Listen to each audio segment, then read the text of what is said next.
लगभग 2 महीने से ऊपर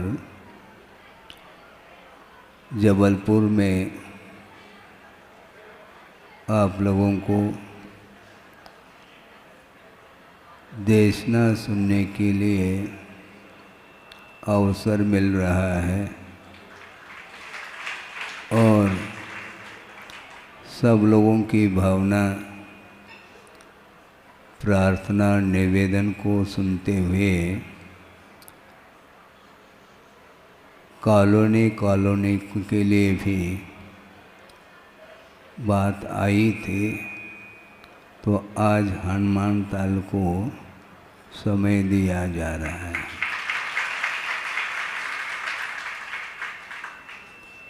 स्थान तो जबलपुर है, किंतु कॉलोनी की अपेक्षा से एक अलग मानसिकता बनती है।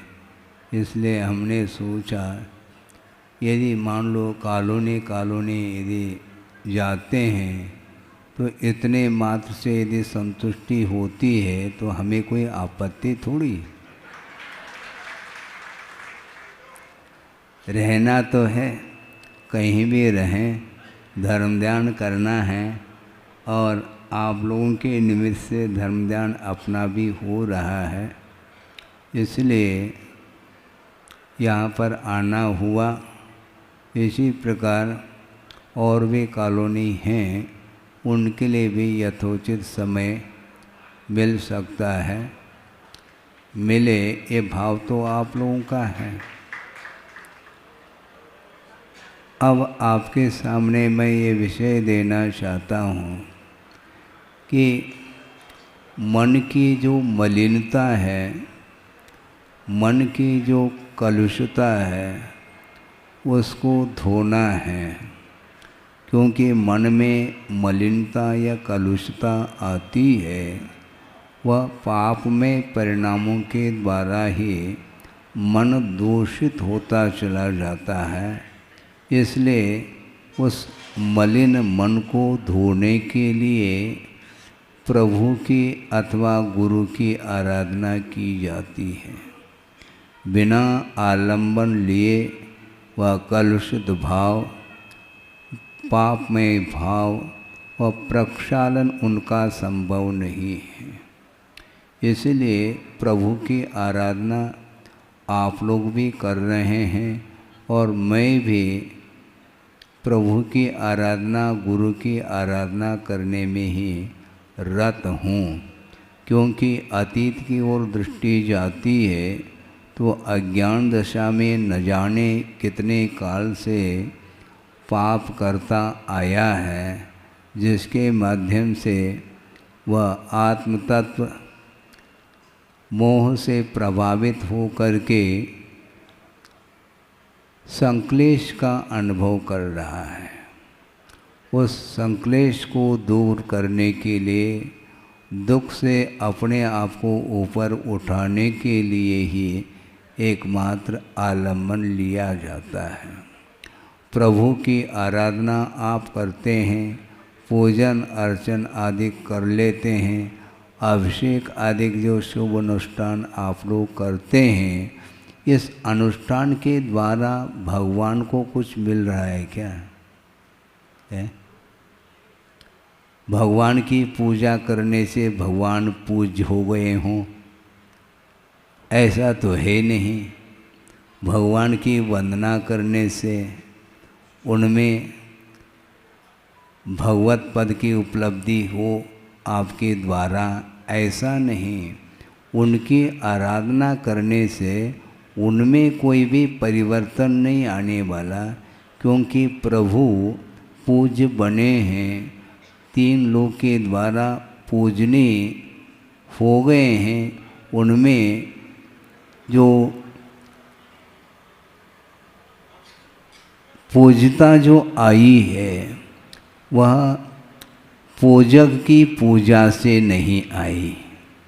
उनमें जो पूज्यता आई है वह साधना के माध्यम से आई है। इसलिए आचार्य समंतभद्र महाराज ने स्वयंभू स्तोत्र में वासुपूजनाथ भगवान की स्तुति करते हुए एक श्लोक दिया है, उसको प्रासंगिक समझते हुए आपके सामने रख रहा हूँ कि न पूजयार्थ स्वैवीत रागे न निंदया नाथ विवांत वैरे तथापि ते पुण्य गुण स्मृतिर्न पुनातु चित्तम दुरितांजनेभ्य, ऐसा कहा है। न पूजयार्थ स्वयं वीतरागी, भगवान आप तो वीतरागी हैं, आपको पूजा से कोई भी प्रयोजन नहीं है और आप वीत द्वेषी हैं, आपके अंदर किसी के प्रति राग भी नहीं न किसी के प्रति द्वेष है, इसलिए आपको पूजा से भी कोई प्रयोजन सिद्ध नहीं होता और किसी की निंदा से भी आपको कोई प्रयोजन सिद्ध नहीं होने वाला। इसके उपरांत भी भगवान हम आपकी पूजा करते हैं, क्यों करते हैं? ते पुण्य गुण स्मृति ही, हे भगवान आपके पवित्र गुणों का जो स्मरण है उसके माध्यम से हमारा जो चित्त कलुषित था वह कलुषित व चित्त निर्मल हो, इस पवित्र भावना को लेकर के ही आपकी हम आराधना कर रहे हैं, ऐसा उन्होंने आशय व्यक्त किया है। अर्थ ये निकला कि प्रभु की आराधना से, प्रभु की उपासना से, प्रभु के गुणों का गुणानुवाद करने से उन्हें कोई भी मिलने वाला नहीं, किंतु इस प्रकार की भगवान की आराधना से अपने जो कालुष्य भाव है, जो भवांतर से आया हुआ जो अज्ञान का परिणाम माना जाता है, वह कालुष्य भाव वह पापमय परिणाम प्रक्षालित हो और सारे सारे परिणाम धुल जाए, इस उद्देश्य को लेकर के प्रभु की और गुरु की उपासना की जाती है। महाराज इसमें भी एक अपेक्षा आ गई, ये अपेक्षा तो होनी ही चाहिए, क्योंकि पाप प्रक्षालन का यदि उद्देश्य नहीं है तो वह शुभ अनुष्ठान भी वह व्यर्थ चला जाता है, किंतु उद्देश्य सबका ये होना चाहिए कि भगवान अज्ञान दशा में जो भी किया है वह किया है, अब उसके लिए कौन सा उपाय है? उपाय यही है, किया हुआ अब वह परिवर्तन नहीं होगा। यदि उसको परिवर्तित करना है, उन कर्मों का क्षय करना है, तो निश्चित रूप से प्रभु की आराधना करो।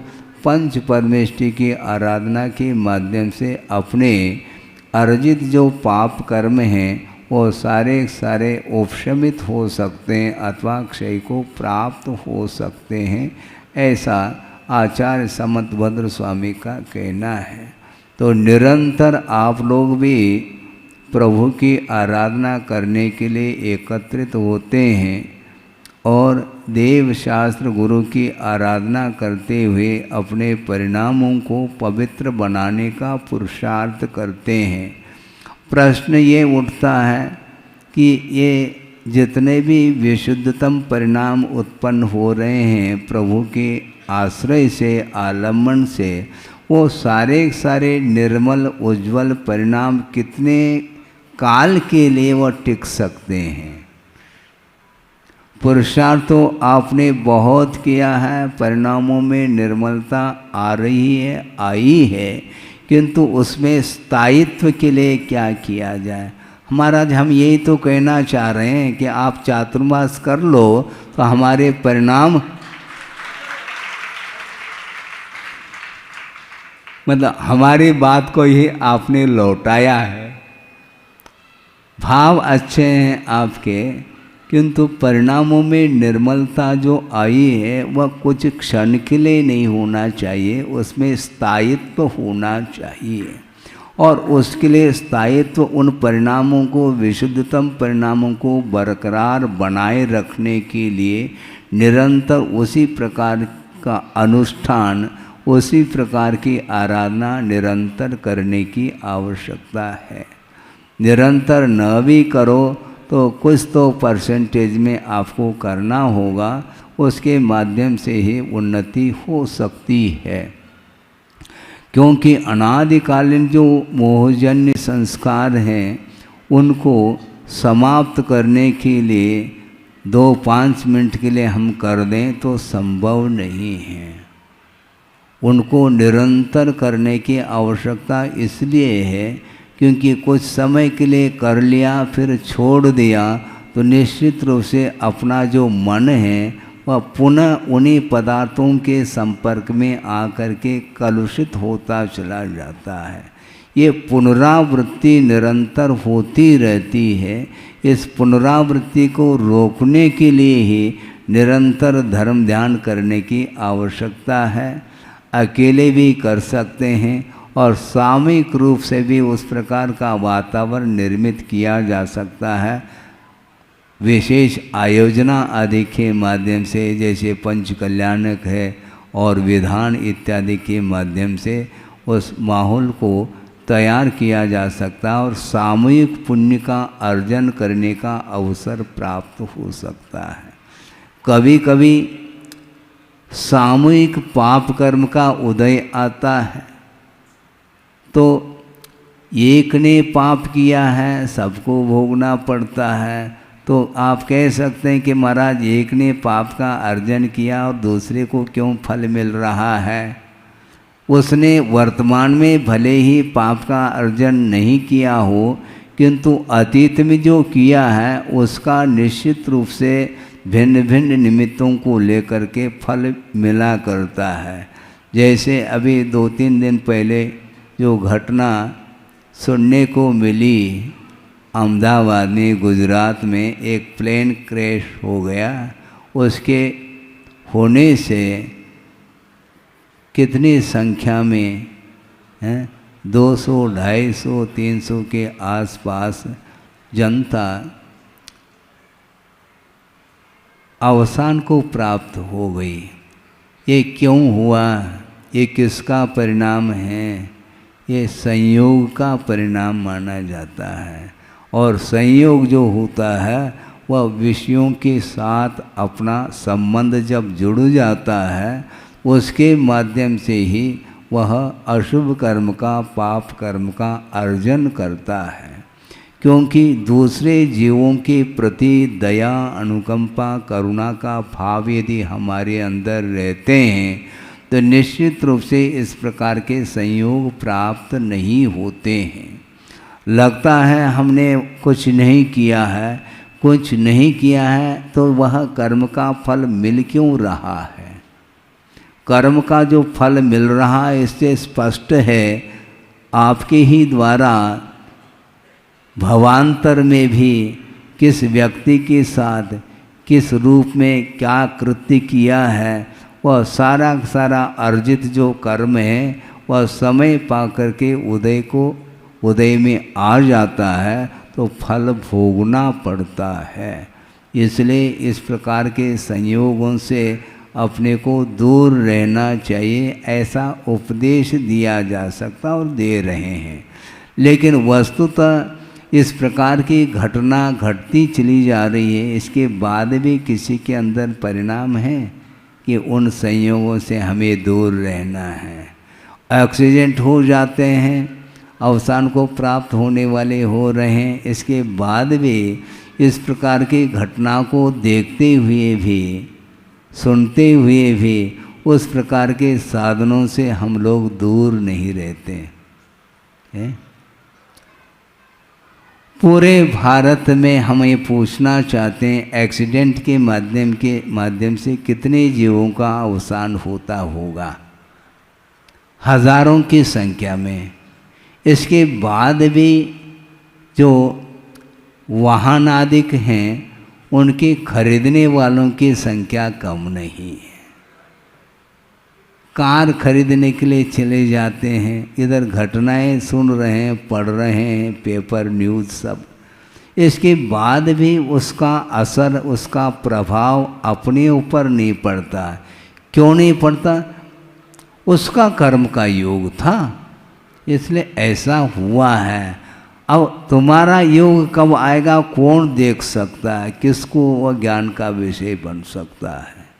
भगवान सब जानते हैं किंतु वह कहते कुछ भी नहीं, क्योंकि कहने से काम नहीं चलता है। निरंतर संसार के स्वरूप के बारे में आप अध्ययन करोगे बारीकी से तो निश्चित रूप से किस प्रकार किन परिणामों से पाप का अर्जन होता है, किन परिणामों से इन पापों का प्रक्षालन होता है, ये सारा विषय आगम अर्थात शास्त्र के माध्यम से हमें जानकारी प्राप्त हो सकती है। किंतु लाइब्रेरी में कॉलोनी भ्रमण करके हम देख लें तो प्रत्येक कॉलोनी में शास्त्र मिलेंगे, लाइब्रेरी हैं, किंतु कौन स्वाध्याय करते हैं निरंतर, पूछेंगे तो शायद ही कुछ लोग करते होंगे, उसके प्रति रुचि नहीं। जबकि पूजन अर्चन अभिषेक आदि के माध्यम से पुण्य अपने पाप का प्रक्षालन होता है, किंतु सबसे एक बड़ा साधन है स्वाध्याय। उसके माध्यम से अपने जीवन के साथ तुलना करने को हमें अवसर मिलता है कि आगम में क्या लिखा है, हम किस रूप से जीवन जी रहे हैं, इसके बारे में बहुत अध्ययन होने से सामने आ जाता कि अपने को इस प्रकार का कृत्य नहीं करना चाहिए, इस प्रकार का पुण्यार्जन करने योग्य ही कार्य करना चाहिए, इस प्रकार का बोध प्राप्त होता है। संसार में कितने जीव आ रहे हैं जा रहे हैं, कोई भी किसी को ज्ञात नहीं है, और संबंध जिसके साथ जुड़ा हुआ है उसी के साथ उसका प्रभाव रहता, अन्यों के साथ कोई प्रभाव नहीं रहता। पारिवारिक कोई व्यक्ति मान लो अवसान को प्राप्त होता है तो परिवार के लोग ही शोक मग्न होते हैं, अड़ोस पड़ोस के व्यक्तियों के साथ उसका कोई संबंध नहीं जुड़ता। ऐसा क्यों होता है महाराज? इसलिए क्योंकि ये मोह माना जाता है। आपका जो संसार है वह कितना बड़ा है मुझे बताओ? बहुत सीमित संसार है आपका। जिन जिन व्यक्तियों के साथ आपका जो घनिष्ठ संबंध है, निकटवर्ती व्यक्तियों के साथ, उतना ही आपका संसार है। उन्हीं व्यक्तियों को लेकर के आपके भीतर हर्ष विषाद आदि परिणाम होते हैं। उन्हीं व्यक्तियों के बीच में ही आपकी मित्रता और शत्रुता का भाव जागृत होता है। अन्य जितने भी संसार में जीव हैं उनका आपके साथ कोई संबंध नहीं है। तो बिना संबंध के वह परिणाम कैसे होते हैं? जिनके साथ संबंध आपने रखा है, स्थापित किया है संबंध, उनको लेकर के हर्ष विषादादिक परिणाम होते हैं और उनके लिए ही सब कुछ किया जाता है। अपने परिवार को संचालित करने का जो भाव है आपके अंदर आता है, किंतु अन्य जितने भी लोग हैं उनके प्रति आपका क्या योगदान है? महाराज जितना शक्य है उतना ही तो किया जा सकता। बिल्कुल ठीक है, शक्य का ये अनुष्ठान होता है, किंतु जितना शक्य है उसका अनुष्ठान करो, किंतु भावों के माध्यम से भी समस्त जीवों के सुख के लिए परिणाम किए जा सकते हैं। जैसे सुखी रहे सब जीव जगत के, कोई कभी न घबरावे, ये आप बोलते हैं पंक्ति मेरी भावना की है। मेरी भावना है, तेरी क्या भावना है बताओ? मेरी भावना तो यही है, लेकिन तुम्हारी भावना क्या है? यदि यह मेरी भावना जो पंक्ति है यदि आत्मसात हो जाए तो किसी के प्रति भी शत्रुता का भाव मन में नहीं आ सकता, बल्कि मित्रता का भाव ही आता चला जाता है। लेकिन ये पंक्ति निरंतर आप दोहराते रहेंगे, परिणाम आपके इसके अनुरूप बनते चले जाएंगे, तो निश्चित रूप से वातावरण बहुत सुखमय सुखद वातावरण निर्मित हो सकता है। इसमें बहुत ज़्यादा मेहनत की आवश्यकता नहीं है। इसमें न अर्थ का व्यय होगा न और कुछ होगा, इसमें कोई पसीना भी नहीं आता है। लेकिन ये आसानी से ये भाव किए जा सकते हैं, किंतु ये भाव उत्पन्न होना बहुत कठिन इसलिए है क्योंकि ये दुर्लभतम परिणाम माने जाते हैं। संसार से जो ऊपर उठना चाहता है, स्वयं दुख का अनुभव करता है और दूसरे को भी दुखी देख रहा है, तो वह सोचता है कि भगवान ये जो दुख उपस्थित हो रहा है इसके पीछे और कुछ नहीं, केवल अपने जो कलुषित परिणाम है, पापमय परिणाम, उसका ही एकमात्र परिणाम निकल रहा है। इसलिए देव गुरु शास्त्र की आराधना करते हुए अपने भावों को उज्जवल बनाने का पुरुषार्थ करना चाहिए। ये जो कुछ भी मैं बोल रहा हूँ वह केवल अपना मुख है इसलिए बोल रहा हूँ ऐसा नहीं, किंतु आगम में सारा विषय वर्णित है, वहीं से चिंतन मनन आदि करके आपके सामने ये रखा जा रहा है। और जो बिल्कुल ही इस देशना को सुन करके इसको आत्मसात करने का पुरुषार्थ करता है, तो उसका संसार अब दीर्घ संसार नहीं रह सकता। बहुत ही गुरुदेव का ये कहना है कि यदि मान लो हृदय से यदि धर्म की आराधना करते हो तो बहुत ही अल्प जीवन में, अल्प भव में आपका कल्याण हो सकता है। मूल ये है कि आपके मन में विकल्प ये आ सकता है कि महाराज ये अनंतकालीन संस्कार है, मोहजन्य संस्कार, इनको समाप्त करने के लिए क्या अनंत काल अपेक्षित है क्या? है नहीं है ना। अनंतकालीन संस्कार है कर्मों के, तो उन सबको समाप्त करने के लिए, उनको जलाने के लिए अनंत काल की आवश्यकता नहीं। अंतर मुहूर्त में ही वह सारे कर्म भस्त हो सकते हैं, राख राख हो सकते हैं। वो वैसे ही कर्म दिखाई नहीं देते, किंतु वो सारे जिनका आत्मा के साथ संबंध अनादिकालीन हैं, वो सारे संबंध उनका समाप्त किया जा सकता है, क्योंकि आत्मगत परिणाम के द्वारा उनका संबंध हुआ था आत्मा के साथ, और आत्मगत पवित्र भावनाओं के माध्यम से ही वो सारे कर्म आत्मा से पृथक हो सकते हैं और वह आत्म तत्व पृथक देखने में आ सकता है। क्योंकि जब तक इसके पीछे रहस्य क्या है महाराज? रहस्य ये है कि जब तक आपका ममत्व भाव पर पदार्थों के प्रति रहेगा, तब तक वह कर्म का आश्रय होता रहेगा। पर पदार्थ के प्रति ममत्व भाव होता क्यों? इसके पीछे रीज़न क्या है? इसके पीछे यही एकमात्र कारण है, शरीर के प्रति जिसका ममत्व भाव रहेगा तो उसके संपोषण के लिए अन्य पदार्थों का संकलन वह करता चला जाता है। संपदा के प्रति आपका स्वामित्व भाव क्यों आता है? नोट का बंडल है, सीधा सेवन करने में नोट खाते हैं आप? नहीं खाते ना, लेकिन दूसरे के नोट तो खा लेते हैं। दूसरे के नोट खाने का अर्थ यही है कि बस मिल जाए तो उसको, हाँ, ये व्यवसाय आदि में यही होता है। सारे नोट जो आ रहे हैं उसका जो उपार्जन हो रहा है वह दूसरे के नोट को खाने से ही आता उपार्जन होता है।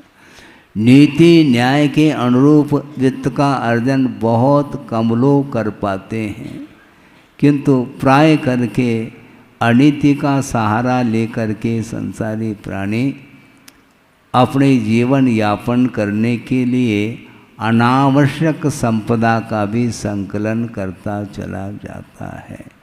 जितना आवश्यक है उतना उसका संग्रह करो और संग्रहित जो संपदा है उसका परसेंटेज के रूप में धार्मिक क्षेत्र में उसका सदुपयोग करने के लिए कहा है। तो इसलिए वस्तुतः शरीर के प्रति जो लगाव है उसके लिए ही ये सब संपदा काम में आती है।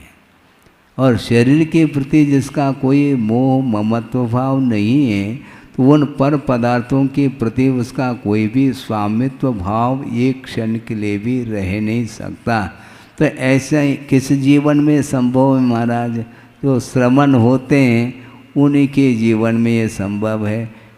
अच्छे से अच्छे भी कोई वस्तु देखने में आ जाए और आप चढ़ा भी लो, क्या रत्न भी चढ़ा लो, असली नकली नहीं, हाँ असली रत्न चक्रवर्ती।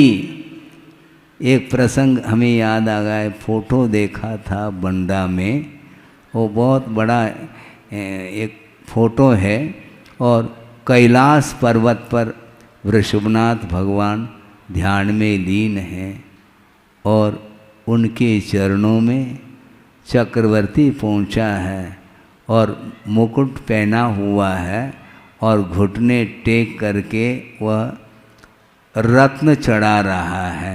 अनगिनत एक से एक बड़े बड़े रत्न जो आपको आपके भाग्य में नहीं हैं, और आपके भाग्य में नकली रत्न तो मिल सकते हैं लेकिन असली रत्न वह चढ़ाया है और नतमस्तक हो रहा है। उसके प्रति उनका क्या भाव है? महाराज हमारे पास मिल जाए तो हम भी चढ़ा देंगे।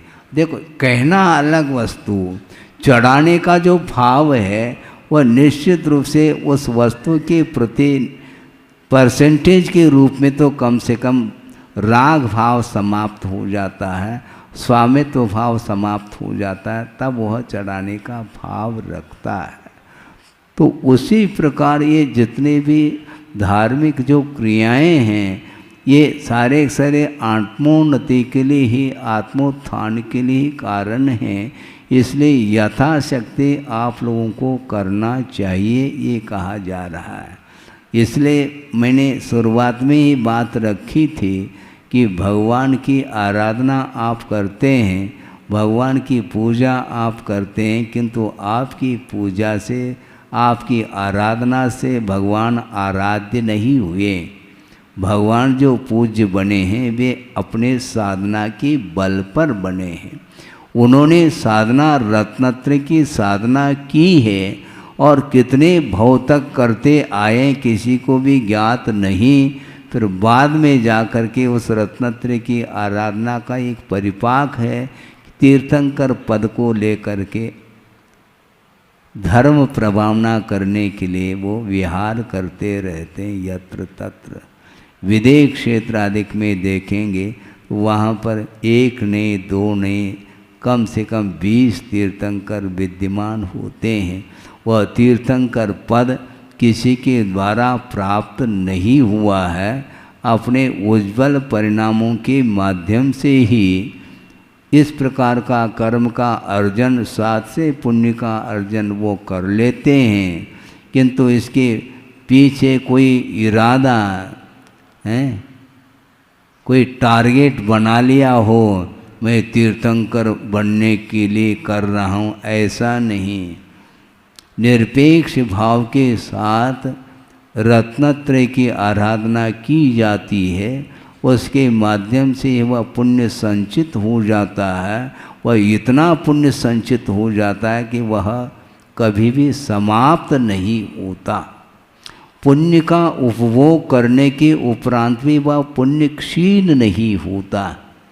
आप लोग मेले में चले जाते हैं, जेब में पैसा है, मिठाई खरीद ली, कुछ खेल खिलौने खरीद लिए, बस जेब का पैसा समाप्त हो गया। इतना सा पुण्य था तुम्हारे पास, किंतु उनका वह पुण्य साथ से पुण्य सागरोपम आयु तक वह निरंतर उसका उपभोग करते हैं देव पर्याय में, इसके उपरांत भी उनका पुण्य क्षीण नहीं होता।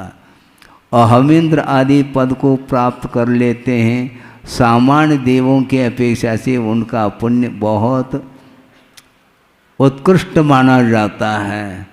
उस परम पुण्य का उपभोग करते हुए भी उनका वह पुण्य समाप्त नहीं होता और उसके माध्यम से यहाँ पर आने के बाद भी और एक पद मिल रहा है उनके लिए, तीर्थंकर पद मिल रहा है।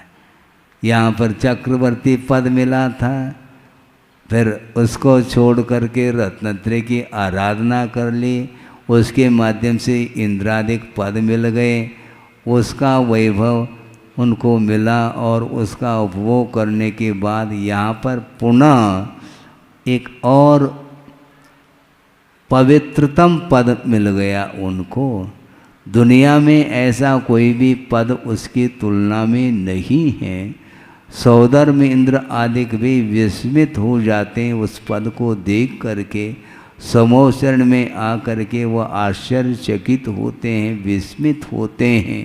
और दो आँखें होती हैं उनकी इंद्र की, किंतु 1000 आँख बना करके भगवान को निहारते रहते हैं।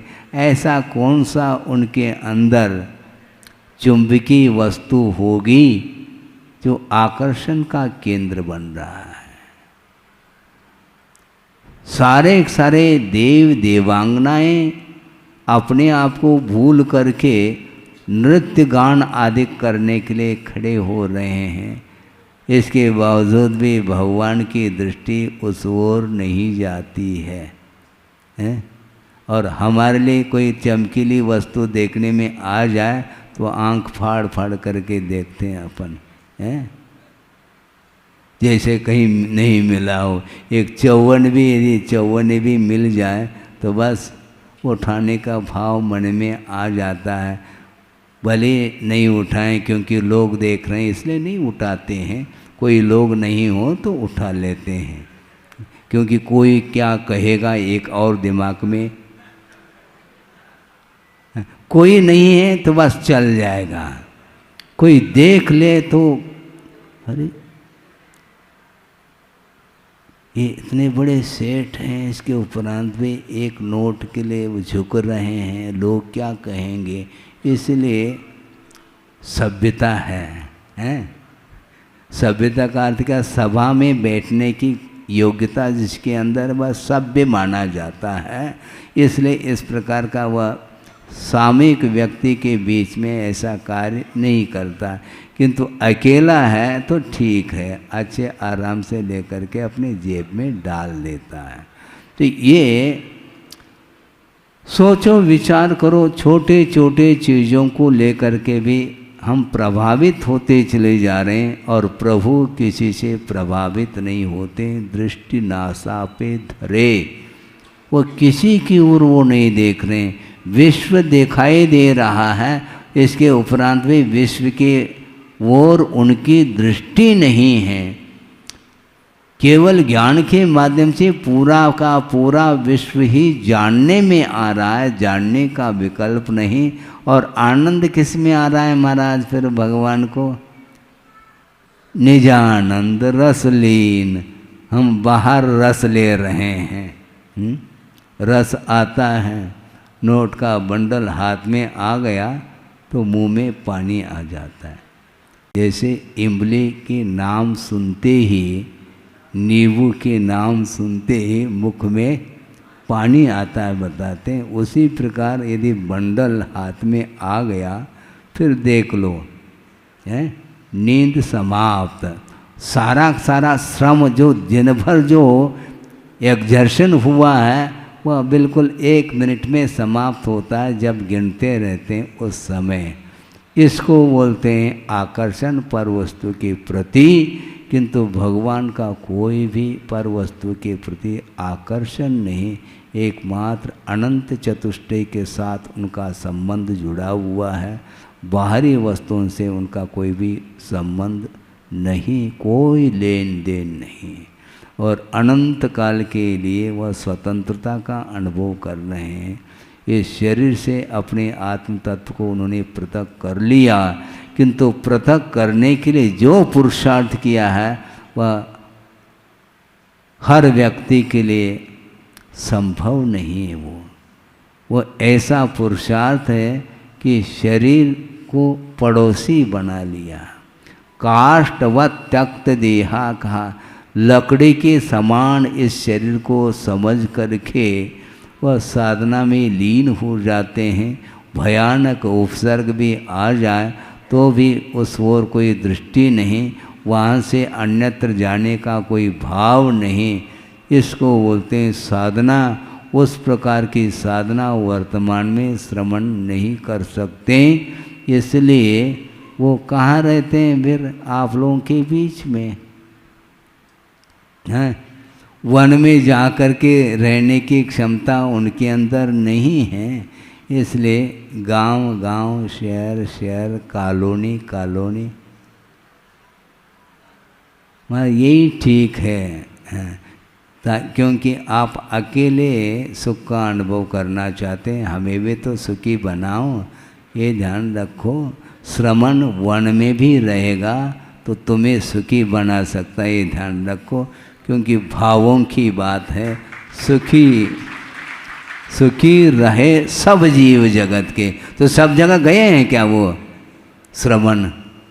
तीन लोक के जो जीव हैं वह सुखी हो जाएं, इस प्रकार का जो पवित्रतम परिणाम है उसके माध्यम से ही विश्व को सुखी बनाया जा सकता है। और तीर्थंकर जो भी होते हैं वे भी अपने जीवन में आत्म साधना करते हुए विश्व कल्याण की बात को लेकर के, विश्व के हित की बात को लेकर के वो निरंतर प्रवृत्ति करते रहते हैं। इसलिए उनके दर्शन से हैं तीर्थंकर जो होते हैं उस समय वो उत्पन्न भी हो जाए, अभी जन्म हुआ है और उस समय अकाल में ही बिना ऋतु के फल फूल आ जाते हैं पेड़ में, कितना पुण्य होगा? अपना कुछ है उनके तुलना में पुण्य है? ग्रीष्म काल में जहाँ कहीं भी देखो वृक्ष सारे के सारे पतझड़ दिखाई देते हैं, बिल्कुल सूखे डंठल जिसको बोलते हैं, और थोड़ी बहुत वर्षा हो जाती है तो पुनः हरे भरे हो जाते हैं। किंतु उनके उत्पन्न होते ही कोई ऋतु नहीं, कोई समय आया नहीं, इसके उपरांत भी सारे सारे फल फूल वृक्ष में आ जाते हैं। सारा वातावरण हरा भरा देखने को मिलता है। किया किसने? इस प्रकार प्रकृति में जो परिवर्तन आया है वह भगवान के सानिध्य के कारण आया है। इस प्रकार पुण्यात्मा का यदि कहीं भी जन्म होता है तो उसके माध्यम से सारा सारा परिसर, सारा सारा देश ही वह अनुकूल देखने को मिलता है। ये उनका पुण्य है, उन्होंने पुण्य का अर्जन किया और उनके सानिध्य में जो भी पैदा हो रहे हैं उनका भी साथ से पुण्य का ही उदय मानता हूँ। अन्यथा किया उन्होंने और ये भोग रहे हैं, उन्होंने कुछ नहीं किया है, भगवान ने सब कुछ किया और उनके निमित्त से आपको मिल रहा है। इसका अर्थ एकांत नहीं है कि आपने कोई पुण्य का अर्जन नहीं किया है, क्योंकि आपने भी पुण्य का अर्जन किया तभी तो भगवान की छत्र छाया में आपको रहने के लिए अवसर मिल रहा है। ऐसे भी जीव हैं जहाँ पर तीर्थंकर, केवली, रिद्धिधारी मुनि महाराज और भी कोई महाराज इत्यादि देखने को नहीं मिलते। नरकों में कोई है, कोई श्रमण, कोई वहाँ जनबिंब हैं? वहाँ जनबिंब नहीं हैं दर्शन कर सकें। वहाँ पर धर्म श्रवण भी केवल तीसरे पृथ्वी तक मिल सकता है। उसके बाद धर्म श्रवण भी नहीं, जिनबिंब दर्शन भी नहीं, मात्र जाति स्मरण कुछ क्षण के लिए हो जाता है, अथवा वहाँ पर क्षेत्रीय जो विपरीत वातावरण है उसके माध्यम से जो उनको वेदना होती है, उस वेदना के माध्यम से ही उन्हें सम्यक की उपलब्धि आदि होती है। इस प्रकार आगम का उल्लेख है। इससे स्पष्ट है उस प्रकार के विपरीत क्षेत्र से बच कर के आप लोग मनुष्य पर्याय को प्राप्त कर लिए हैं। इसलिए इसकी सार्थकता सिद्ध करना है तो निश्चित रूप से निरंतर यहाँ पर जिनबिंब का दर्शन करते हैं और जिनालय का निर्माण भी कर सकते हैं। करो, हाँ, केवल जिनबिंब का दर्शन नहीं करना, किंतु दर्शन करने वाले जो भविष्य में और भी जीव आएंगे उनके लिए भी दर्शन प्राप्त हो जिनबिंब का। इस प्रकार विशाल जिनालय का निर्माण करके अपने पुण्य को संचित करो, क्योंकि ये पर्याय एक तात्कालिक है और पर्याय समाप्त होगी तो हम कहाँ जाएंगे, किस प्रकार हमारे लिए स्थान मिलेगा, कौन सा वातावरण मिलेगा, ये सारा सारा भविष्य जो कुछ भी है वह वर्तमान के ऊपर ही निर्धारित है। इसलिए वर्तमान में समय का सदुपयोग करते हुए धर्म ध्यान के साथ अपने परिवार वालों को भी धर्ममय बनाने के लिए वातावरण निर्मित करते हुए यदि जीवन को व्यतीत करेंगे तो निश्चित रूप से भविष्य भी आपका उज्जवल रहेगा। रहे इस पवित्र भावना के साथ। अहिंसा परमो धर्म की जय। बोधि समाधि परिणाम शुद्धि स्वात्मोपलब्धि शिव शोक सिद्धि चिंतामणिम चिंतित वस्तुदाने पावंद मानस्य ममास्तु देवी। परम पूज्य आचार्य गुरुवर श्री विद्यासागर जी महाराज की जय।